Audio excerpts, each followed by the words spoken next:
झारखंड में कानून व्यवस्था को मजबूत करने की दिशा में आज एक बड़ा कदम उठाया गया है। राज्य सरकार ने पुलिस बल को आधुनिक संसाधनों से लैस करने के लिए बड़ा फैसला लिया है। मुख्यमंत्री हेमंत सोरेन ने आज पुलिस को सैकड़ों आधुनिक वाहन सौंपे और साथ ही नए थानों की आधारशिला भी रखी। क्या है पूरा मामला, कितने वाहन दिए गए और इससे पुलिस व्यवस्था में क्या बदलाव आएगा, आइए जानते हैं इस रिपोर्ट में। राजधानी रांची स्थित झारखंड विधानसभा परिसर में आयोजित समारोह में मुख्यमंत्री हेमंत सोरेन ने झारखंड पुलिस को कुल 1485 आधुनिक वाहनों का वितरण किया। इस दौरान मुख्यमंत्री ने 12 नए पुलिस थानों का ऑनलाइन शिलान्यास भी किया और हरी झंडी दिखाकर पुलिस वाहनों को रवाना किया। कार्यक्रम में मुख्यमंत्री ने विभिन्न श्रेणियों में चयनित अभ्यर्थियों को नियुक्ति पत्र भी प्रदान किए। मुख्यमंत्री ने कहा कि शहरों से लेकर गांव तक शांति और कानून व्यवस्था बनाए रखने की जिम्मेदारी पुलिस की है। इन आधुनिक वाहनों से पुलिस की गतिशीलता, प्रतिक्रिया क्षमता और निगरानी व्यवस्था में बड़ा सुधार होगा। उन्होंने कहा कि नई तकनीक से लैस वाहन मिलने से पुलिस किसी भी घटना पर तेजी से प्रतिक्रिया दे सकेगी और अपराध पर प्रभावी नियंत्रण संभव होगा। मुख्यमंत्री ने ये भी कहा कि राज्य गठन के बाद पहली बार इतनी बड़ी संख्या में वाहन झारखंड पुलिस को एक साथ उपलब्ध कराए जा रहे हैं। ये झारखंड में पुलिस आधुनिकीकरण की दिशा में एक महत्वपूर्ण कदम है। मुख्यमंत्री ने हाल ही में धुरवा थाना क्षेत्र में हुए 2 नाबालिग बच्चों के अपहरण मामले का जिक्र करते हुए कहा कि झारखंड पुलिस ने त्वरित कार्रवाई कर बच्चों को सुरक्षित बरामद किया और एक अंतर्राज्यीय। उन्होंने आम नागरिकों से भी अपील की कि कानून व्यवस्था बनाए रखने में पुलिस का सहयोग करें और किसी भी संदिग्ध गतिविधि की सूचना तुरंत दें। आगे मुख्यमंत्री का पूरा संबोधन। एक लंबे समय के बाद मुझे लगता है राज्य अलग होने के बाद पहली बार इतनी बड़ी संख्या में, जबकि ये वाहन लोकार्पण का ये पहला चरण है, दूसरा चरण भी इसका होना है, क्योंकि विगत 25 वर्षों में कई नए थाने बने, जवानों की भी संख्याएं बढ़ी और अपराधों की भी संख्या बढ़ी। इसको ध्यान में रखते हुए वर्तमान राज्य पुलिस के अंदर भी कई सारे बदलाव, कई सारे नए तकनीकी सहयोग के साथ अपने आप को निरंतर मजबूत करने में लगा है। राज्य के पुलिस मुखिया डीजीपी महोदया ने पूरे विस्तृत रूप में बताया कि किस तरीके से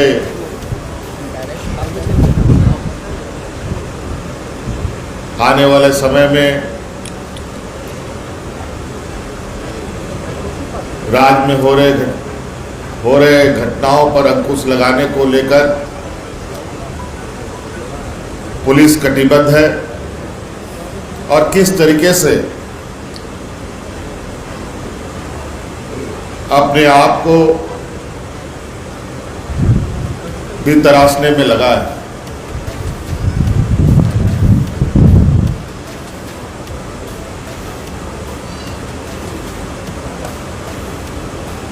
आज विभिन्न क्षेत्रों में घटनाओं के नए नए आयाम देखने को मिलते हैं, नए नए तकनीक देखने को मिलते हैं।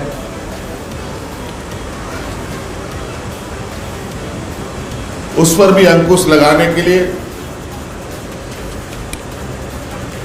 हमारे पुलिस ने कई सारे बदलाव पुलिस महकमे के अंदर में किया है और ये निरंतर आगे भी चलता रहेगा।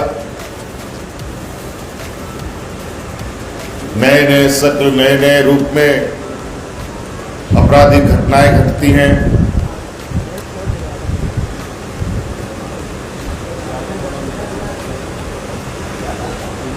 और ये घटनाएं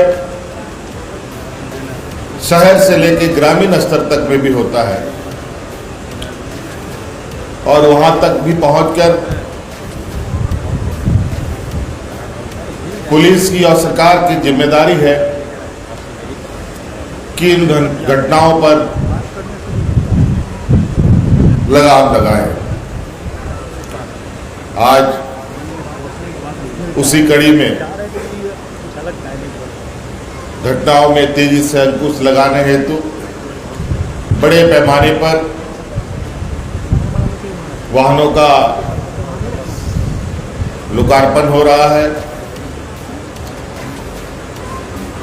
4 व्हीलर गाड़ी भी हैं, 2 व्हीलर्स गाड़ी भी हैं। आज आपने देखा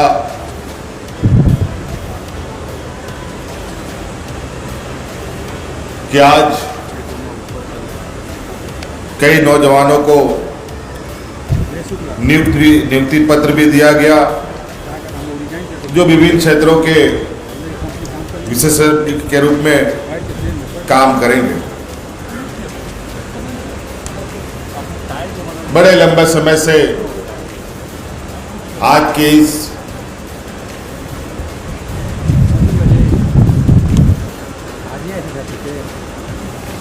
बदलाव को लेकर, आज इस लोकार्पण को लेकर और आज जिलों में एक और मजबूत हाथ देने को लेकर कार्य चल रहा था, अंततः तो आज ये धरातल पर उतर रहा है। और मुझे उम्मीद ही नहीं, पूरा विश्वास है और निरंतर आप देखते होंगे कि किस तरीके से कई सारी घटनाओं में आज हमारे राज्य पुलिस ने बहुत त्वरित गति से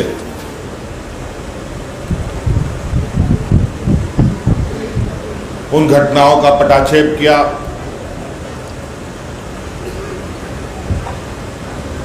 हम लोग आज यहां विधानसभा परिसर के पास बैठे हैं और यहीं बगल में आपको याद होगा धुरवा क्षेत्र है, जहां हाल में एक घटना सुर्खियों में आया कि एक बच्चा अचानक गायब हो गया। कुछ भी पता नहीं चल रहा था।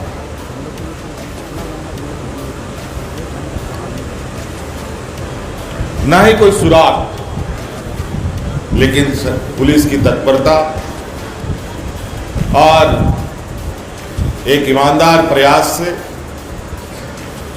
उस बच्चे को भी ढूंढा गया और उसके पीछे कार्य करने वाले अंतर राज्य गिरोहों का भी पर्दाफाश हुआ।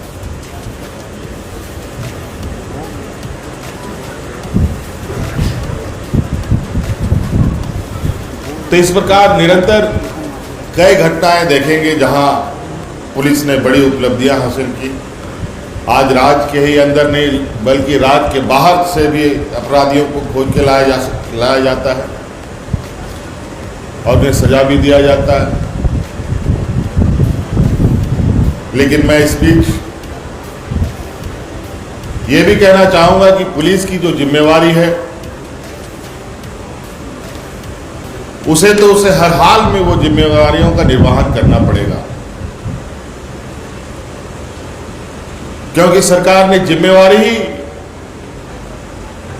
और राज्य की जनता का सुरक्षा का जिम्मेवारी ही उनको सौंपा है।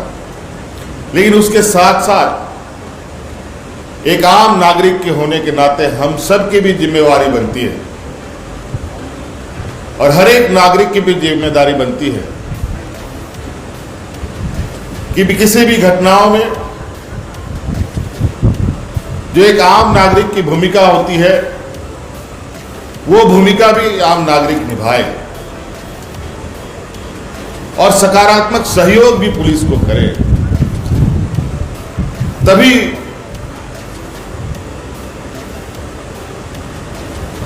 किसी भी प्रकार का कोई जटिल अनुसंधान हो, वो अनुसंधान सफल हो सकता है। नहीं तो सिर्फ आरोपों से समस्या का समाधान नहीं है। मैं देखता हूं लगातार कहीं कोई घटना घटता है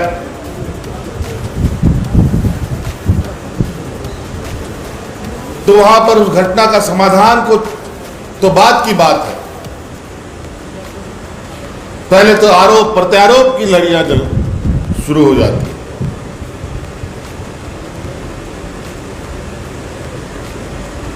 तो इसीलिए मेरा ये मानना है कि आम नागरिक की सतर्कता और आम नागरिक की सहयोग भी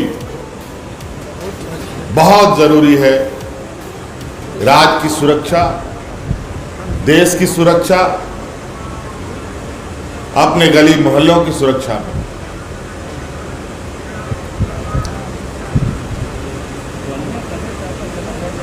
हम लोग तो कई जगहों को घूमने का मौका मिलता है, विभिन्न राज्यों में भी और कभी कभी दूसरे देशों में भी जाने का मौका मिलता है।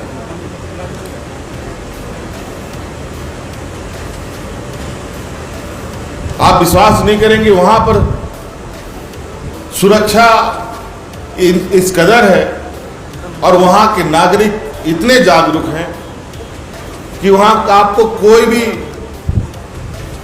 चौराहे में पुलिस नहीं दिखेगी। यदा कदा कहीं आपको दिख गया तो दिख गया।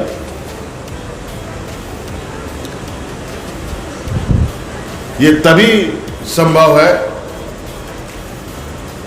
जब आम नागरिक अपनी जिम्मेदारियों का निर्वहन भी उसी ईमानदारी से करे।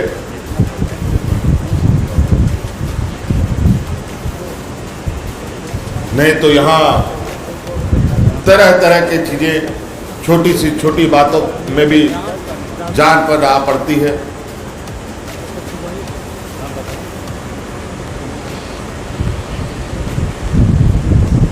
तो इसीलिए पुलिस को तो हम लोग एक जिम्मेवार और एक जिम्मेवार व्यक्ति तो होते ही हैं, साथ साथ में सभी की भी जिम्मेवारियां होती हैं।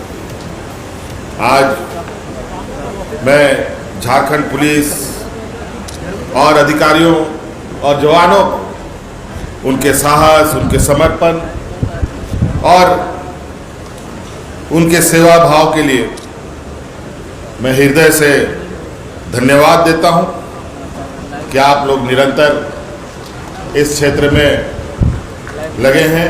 लेकिन पुलिस विभाग में भी कुछ छुटपुट 5 अंगुली एक बराबर नहीं होने के जैसा, उसके अंदर में भी कुछ ऐसे लोग आ जाते हैं कभी कभी कि उनके वजह से पूरे विभाग को शर्मसार होना पड़ता है। ये भी देखने की जरूरत है। लेकिन जब अच्छी चीजों की संख्या अधिक होगी तो एक दो खराब चीजों से बहुत कुछ बिगड़ता नहीं है,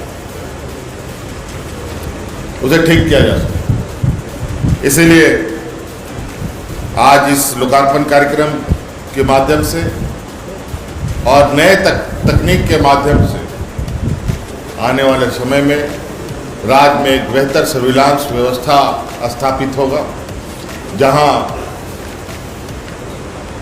अपराधी भी घटना करने से पहले 2 मिनट जरूर ये सोचे कि घटना करने के बाद उसका अंजाम कितना बुरा होगा। इसीलिए आज पुलिस विभाग को मेरी ओर से ढेर सारी शुभकामनाएं देता हूं।